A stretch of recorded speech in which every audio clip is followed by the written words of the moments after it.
اهلا بيكم اصحاب برج العقرب، عاملين ايه؟ وحشين كتير جدا. كل سنه وانتم طيبين، وينعاد عليكم الايام بالخير والصحه والسعاده يا رب باذن الله. هنجدد مع بعض الطاقه العامه لفنجانك يا عقرب. الطاقه بتاعتي مفتوحه الزمن، في اي وقت تصادف فيه الفيديو يا برج العقرب تاخد منه الطاقه اللي تناسبك. طيب هنشوف مع بعض الطاقه. حطوا طاقتكم معايا في الفنجان وسموا الله، ويلا نبدا نشوف طاقه فنجانك عايزه تقولك ايه يا عقرب من بشاير وتحذيرات ورسائل كمان. يلا بينا، بسم الله الرحمن الرحيم. طيب برج العقرب، انا بشوف ان انت الفترة دي يمكن تكون بتجهز لشيء او عندك تحضير لشيء. بشوف ان انت الفترة دي يا برج العقرب بتبحث عن الاستقرار، والاستقرار في جميع نواحي حياتك بشكل عام.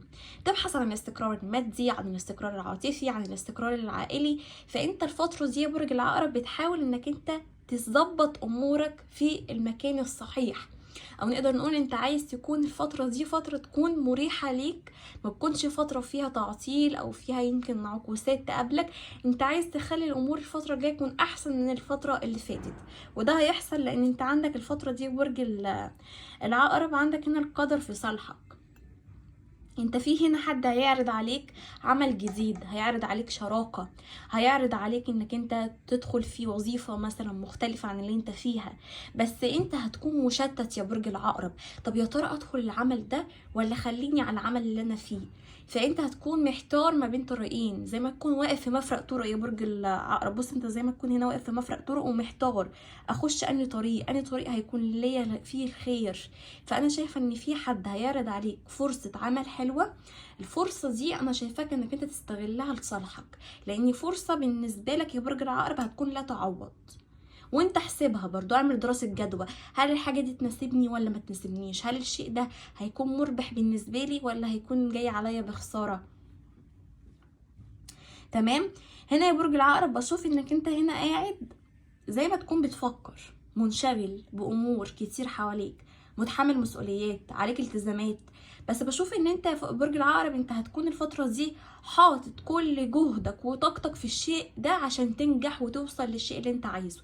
ان كان بقى دي علاقة، او ان كان دي وظيفة، او ان كان دي امور مادية. انت عايز مثلا تشتغل الفترة دي كتير عشان تزود من دخلك المادي، او عايز تشتغل شغل اضافي برضو عشان تزود من دخلك المادي. فبشوف ان الفترة دي فترة انت هتحصد منها ثمار تعبك، هتشتغل في حاجة وهتجتهد فيها قوي، لكن هتحصل منها على الخير وعلى تعبك منها، وهيكون خير ورزق حلو.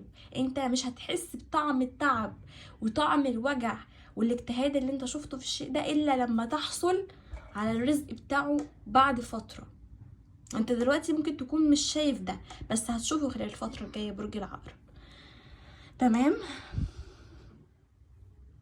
في برج العقرب هنا شخص انت بتمديله ايدك يمكن بالخير، بالرزق، بالحب، بتقدم له معروف. لكن الشخص ده بصي معايا، في هنا زي نظرة حقد، نظرة كراهية نابعة من الشخص ده. الشخص ده بيجي قدامك يبقى محسسك ان هو مثالي وان هو ملاك وان هو حد كويس ومفيش حد احسن منه، لكن من وراك هو حية. غالبا دي امرأة يا برج العقرب، يعني غالبا يا برج العقرب اللي بتسمعيني امرأة، ده حد يعني من جنسك انت. لو انت رجل مش ظاهر معايا الطاقة دي قوي، دي طاقة انثى.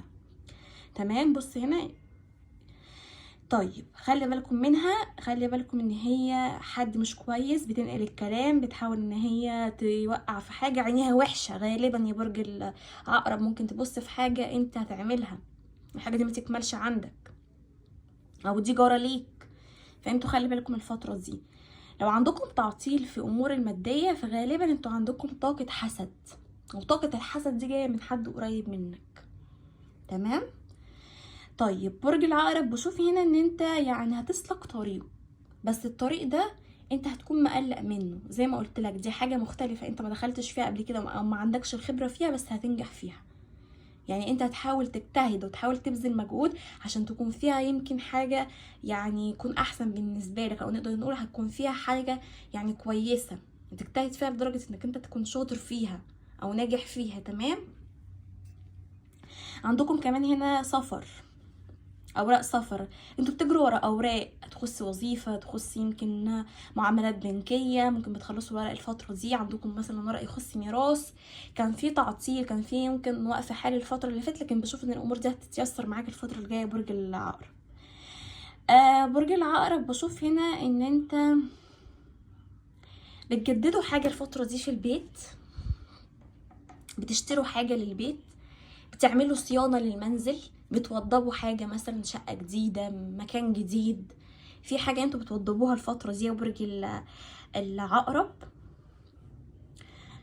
طيب انا بشوف ان انتوا الحاجه دي هتتم على خير ان شاء الله. لو عندكم ديون او انتوا شايلين هم فلوس او حاجه، فبشوف ان في فلوس جايه لكم حلوه الفتره الجايه.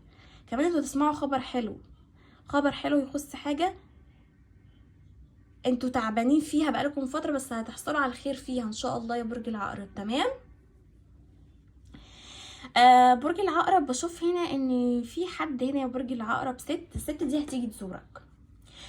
طاقة أنثوية ظاهرة معايا بشكل كبير. ليه يا برج العقرب؟ يعني امرأة برج العقرب ظاهرة معايا في الطاقة دي قوية جدا. انت في واحدة هتيجي تزورك يا برج العقرب، واحدة صاحبتك، واحدة جارتك، حد من عيلتك. بشوف في حد هيجي يزورك، الحد ده هيجيب لك هدية، ممكن تجيب لك بقى مثلا عباية، تجيب لك مثلا ميك اب، تجيب لك هدية، مش عارفة، بس دي طاقة ظاهرة معايا. حد كده هيجيب لك هديه، يجيب لاولادك مثلا حاجه الفتره الجايه. تمام. بس هي حد كويس، يعني حد مش في نيته حاجه وحشه، لكن انتوا هتجيلكم هديه. لو انتي امراه وما فيش حد في حياتك كرجل، فشايفه ان في حد، يعني امراه دي هتجيلك عريس مثلا. تمام. يعني هتفاجئك مثلا ان هي عايزه مثلا تخليكي تتجوزي او ترتبطي بحد، تعرض عليكي عرض يعني. طيب برج العقرب، قلبك مكسور، قلبك مكسور، حاسس ان الشريك بيخونك، حاسه ان طول الوقت انك انتي بيكوني زي ما تكوني بتعافري على حاجه ملهاش فايده. الشخص ده يمكن يكون وعدك بوعود وما نفذهاش معاك يا برج العقرب. الشخص ده ممكن يكون متعدد العلاقات، شخص نرجسي اناني ما بيفكرش غير في نفسه ومصلحته فقط. الشخص ده يا برج العقرب غالبا ان في حد مسيطر عليه، وده من طرف يمكن اهل الشريك يا برج العقرب او اهل الحبيب. ففي حد هنا طول الوقت بيحاول ان هو يبعده عن طريقك. تمام يا برج العقرب. او في حد بيحاول يخليه ان هو يقسى عليكي او ان هو يبعد عن طريقك يا برج العقرب. تمام. كلامي هنا موجه للرجل والمراه، عشان ما يجيش حد يقول انت بتتكلمي عن المراه فقط بتاعت العقرب او رجل العقرب فقط. تمام. طيب بصي يا برج العقرب، انت الفتره دي هتكوني يعني عندك العين التالتة مفعلة، انت تكتشف حقيقة الناس اللي حواليك كلهم، وهتكوني حاطه لهم حدود، توقفي كل واحد عند حده، والشخص ده هيرجع لك، هيرجع لك، بس هيكتشف حاجة، هيكتشف ان في حد ورا المشاكل اللي ما بينكم دي، وهيوقف الشخص ده برضو كمان عند حقه، عند حد، وهيخرجه عن حياته. تمام. طيب الشخص ده في حد في حياته، في حد في حياته، بس الحد اللي في حياته ده ناس للعلاقات النزوة، يعني علاقات كلام، لكن مش ارتباط ان انا هرتبط بيكي وان يكون في ما بيني وبينك استقرار والكلام ده، لا نهائي. الحد ده زي ما يكون يعني بيشغل يمكن وقته يعني باشخاص، بخروج، ان هو يعرف ناس، لكن هو في حياته ما بيفكرش في حد غيرك، وانتي العلاقة الوحيدة اللي شايفها علاقة استقرار. حتى مهما يحصل ما بينكم مشاكل وخلافات، هو شايفك انتي يعني في كفة وهم في كفة تانية، ما ينفعوش ان هم يعني يتساووا ببعض. تمام. الشخص ده هيتساوي ما بينك وما بينه حسابات، او هيكون في يمكن قاعدة يمكن تحطوا فيها النقط على الحروف، انت ليك ايه وانا عليا ايه. الشخص ده ممكن يكون بيجتهد الفترة دي مهنيا ماديا عشان يقدر ان هو يكون ملتزم معاكي. لو العلاقة دي انتهت بسبب يمكن امور مادية او حاجة، فشايف ان الشخص ده راجع لك بقرار سليم، والقرار ده هيفرحك، لان انت عندك هنا يعني رجوع، والرجوع ده هيكون بفرحة. تمام يا برج العقرب. بشوف كمان هنا يا برج العقرب عندكم هنا حية، الحية دي ظهرت معايا تاني، في حد في حياتك يا برج العقرب مش كويس. تمام. امرأة برج العقرب بصفة خاصة، انا بتكلم عن امرأة برج العقرب. رجل برج العقرب مفيش حد حواليك غير في العمل، في العمل في ناس حواليكم مش كويسين، في ناس مستكترين عليكم النعمة، في ناس عايزين توقع بينك وما بين رئيسك، بينك وبين زميلك في العمل، عايزين يحطوك في مشكلة، عايزين يخرجوك مثلا من العمل. خلي بالكم من سرقه او حد يخش بيتكم، يمكن يكون حاطط النيه ان هو يسرق حاجه من ذهبكم، من اوراقكم، من فلوسكم. خلي بالكم الفتره دي يا برج العقرب، حرصوا ولا تخونوا. طيب برج العقرب، بشوف ان انت يعني في حاجه انت عايز تعرفها، او في علامه استفهام عندك. الحاجه اللي انتوا حاطين فيها علامه استفهام، او في اسئله بتدور في خيالكم الفتره دي وفي تفكيركم، شايفه ان انتوا هتلاقي لهم حل وهتلاقي لهم اجوبه يا برج العقرب. يعني كل حاجه انتوا بالنسبه لكم يعني حاسين فيها بغموض، لا هتظهر لكم الحاجات دي على الحقيقه، وهتعرفوا يعني كل حاجه انتوا عايزين تعرفوها الفتره دي. طب في طاقه تخاطر هنا، الشخص ده بيبعت لكم طاقه تخاطر وطاقه جذب. الشخص ده هيكلمكم يا برج العقرب، الشخص ده حاسس ان هو ظلمكم، حاسس ان هو يعني جه عليكم، غدر بيكم كتير، لكن الشخص ده يعني بيحبكم جدا وعايز معاكم حب، عايز معاكم حب دائم، مش عايز معاكم حب اللي هو لفلفه والكلام ده وخلاص، لا عايز معاكم استقرار، عايز يعني يكون في عيله، ويكون لو انتوا في طلاق او في انفصال دائم بقاله شويه، لان شايفه في بلوكات الشخص ده هيشيلها. الشخص ده عايز معاكم مثلا رجوع، عايز يبقى في جلسه عرفيه عشان مثلا يصلح الامور، في يرجع يبقى في زواج ما بينكم تاني، او يكون في حاجه رسميه على العلن. تمام يا برج العقرب.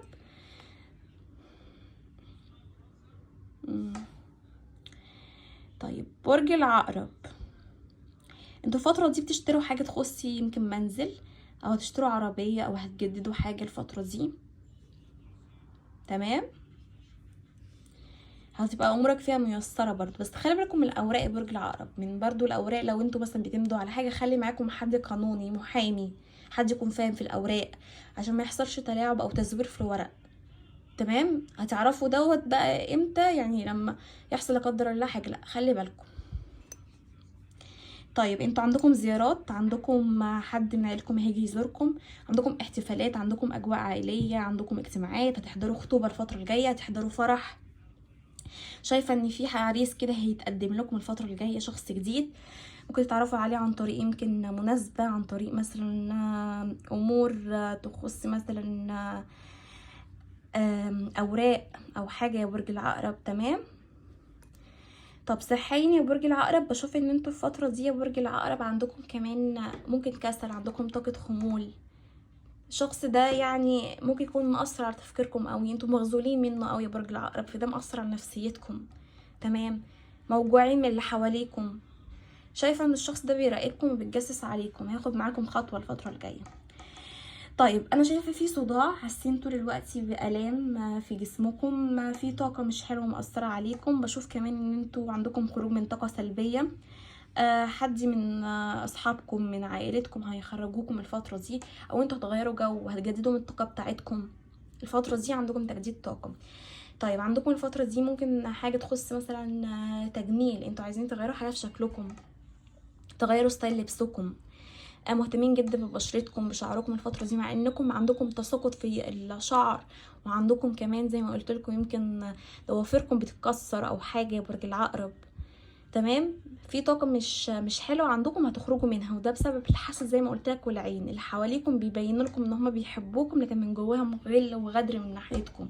خلي بالكم، ويا رب تكون الامور الجايه تكون احسن عليكم من الامور اللي فاتت، وتكون الامور كلها على ما يرام خلال الفتره اللي جايه. برج العقرب تسمعوا خبر رجوع للشخص ده، تسمعوا خبر ان شاء الله يخص تخليص اوراق على خير، عندكم سفريه حلوه، عندكم لقاء عاطفي، عندكم امور هتحسموا فيها يمكن اوضاعكم، عندكم كمان تجديد، وعندكم كمان نقله وترقيه ومكافاه ماديه خلال الفتره الجايه. برج العقرب لحد لو في حد انتوا زعلانين معايا من عائلتكم، هيكون في ان شاء الله صلح وفي لم شمل. ابراج كانت معايا كانت ايه؟ هاجر، كان معايا برج العذراء، كان معايا برج الدلو، كان معايا كمان برج الجوزاء، كان معايا كمان برج الحوت والسرطان، برج القوس والحمل. تمام يا برج العقرب، كده تكون خلصت قراءتنا، واشوفكم الفيديو القادم على خير ان شاء الله. ما تنسوش اللايك للفيديو والاشتراك في القناه. اشكركم.